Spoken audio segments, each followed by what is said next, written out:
Hi friends, welcome back to my channel life is short move on. ఈరోజు మనం వచ్చేసి బాలాపూర్ గణేష్ గురించి మాట్లాడుకుందాం.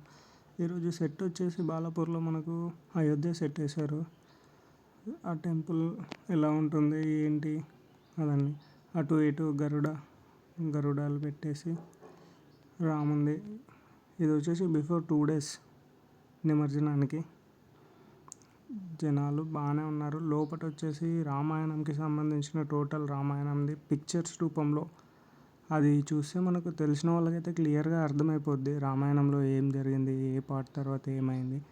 టోటల్ అన్ని ప్లేసులలో రామాయణం టోటల్ కవర్ అయ్యేటట్టు అంతా పెట్టేశారు. ఈ సెట్ వచ్చేసి లోపల ఇలా ఉంది ఫ్రెండ్స్. మనకు లైట్స్, పిల్లర్స్, ప్రతిదీ చెక్కనం కానీ ప్రతిదీ బాగా క్లియర్గా చూపించారు. ఆ లోపల వచ్చేసి బాలరాముని విగ్రహం ఒకటి.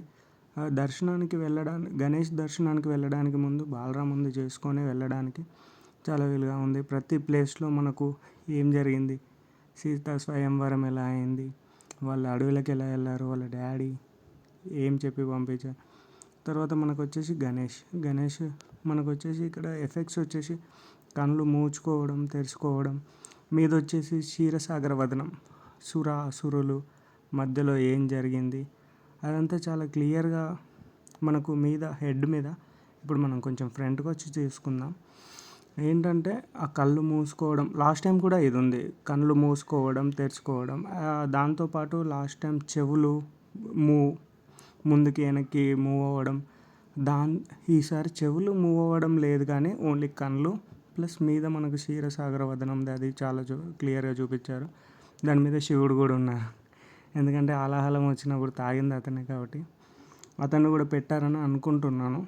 విగ్రహం వచ్చేసి లాస్ట్ టైం అంత లేదు, కాకుంటే ఎఫెక్ట్స్ మాత్రం చాలా సేమ్ అలానే ఉన్నాయి.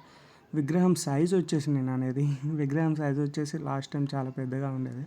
ఈసారి చిన్నగా ఉన్నా కూడా మన దాంట్లో ప్రతిసారి ఏదో ఒకటి ఎఫెక్ట్స్ ఇలాంటి కళ్ళు మూసుకోవడం, ఎలక్ట్రానిక్స్ చాలా యూజ్ చేస్తూ ఉంటారు.